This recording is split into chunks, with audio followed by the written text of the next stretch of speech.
एक दिन रामू राजू से बोलता है, तूने अच्छा खेत रख लिया और मुझे यह खराब खेत दे दिया, जिससे तेरी फसल अच्छी हो रही है और मेरी फसल कमजोर। कोई ना, अगली फसल पर खेत बदल लेंगे।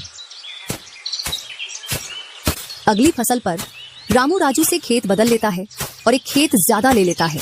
फिर भी राजू खुशी खुशी उसे खेत दे देता है।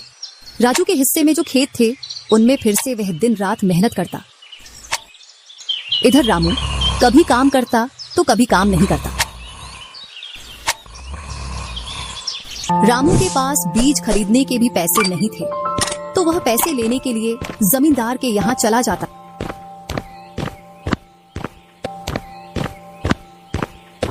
जमींदार जी, कुछ पैसे उधार चाहिए थे, जिससे मैं अपने खेतों के लिए बीज ले आता और फसल आने पर मैं आपको पैसे लौटा देता।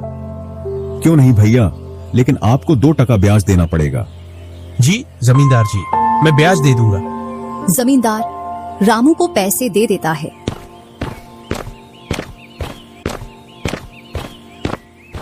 और रामू उनसे कुछ बीज लाकर अपने खेतों में बो देता है। इधर राजू अपनी फसल की रोज देखभाल करता और रामू बोकर आया उसके बाद से अपनी फसलों को देखने के लिए भी नहीं गया। वहीं अपने घर में पड़ा रहता और दिन रात सोता रहता। एक दिन जब फसल पकने का समय आया तो वह अपनी फसल देखने के लिए खेतों पर गया और फसल देखकर बोला, अरे इतनी कमजोर फसल, मैंने खेत बदल लिया, फिर भी लगता है मेरी ही किस्मत खराब है। जो भी जमीन में लेता हूँ उसमें अच्छी फसल होती ही नहीं है। ऐसे कहते हुए वह अपने घर आ जाता है और अपनी पत्नी से बोलता है, राजू की फसल तो अच्छी है, बस हमारी फसल ही कमजोर है। ऐसा कैसे हो सकता है? ऐसा तो होगा ही। दिन रात जो घर में पड़े रहते हो और खेतों में समय समय पर दवाई पानी नहीं दोगे तो फसल ऐसी कमजोर रहेगी। फिर बोलते हो किस्मत खराब है। किस्मत नहीं, मेहनत करनी पड़ती है। चल चल, मेरे को मत सिखा। अगर किस्मत ना हो तो कुछ भी नहीं होता। अगर मेहनत से कोई बड़ा बनता तो सबसे पहले गधा बड़ा बनता, क्योंकि उसके बराबर कोई मेहनत नहीं करता। और जो मजा जिंदगी में सोने में है वह मजा और किसी चीज में नहीं। बस इनको तो सुला दो, सोने के अलावा और कोई काम ही नहीं है।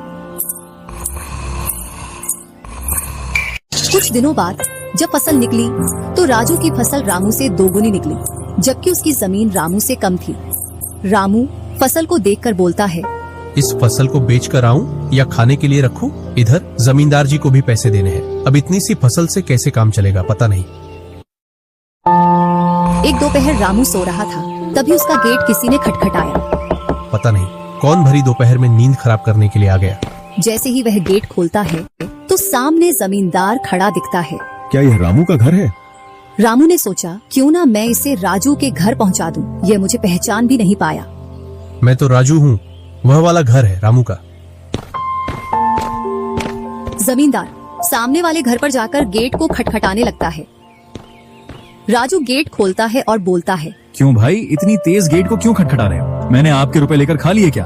हाँ भैया रामू, तुमने मेरे जो पैसे लिए थे उन्हीं को लेने के लिए आया हूँ। तुमने बोला था फसल आने पर पैसा लौटा देंगे, जो तुमने अभी तक नहीं लौटाया। क्या जमींदार जी, आप भी दोपहर में नशा करके आ गए? मैंने कब आपसे पैसे उधार लिए? क्या तुम ही रामू हो? नहीं, मैं तो राजू हूँ। रामू तो सामने वाले घर में रहता है।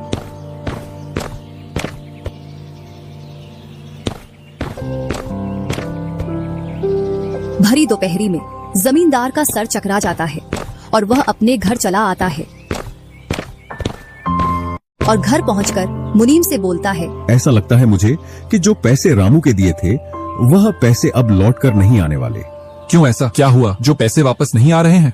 रामू और उसका भाई दोनों हमशक्ल हैं और दोनों बोल रहे हैं कि रामू वह है, रामू वह है। और उन दोनों ने दोपहर भर मुझे इस घर से उसे घर दौड़ाया। जमींदार जी, पैसे निकालने की मेरे पास एक स्कीम है। बोलो, कौन सी स्कीम है? मुनीम जमींदार जी के कान में पूरी स्कीम बताता है। दूसरी सुबह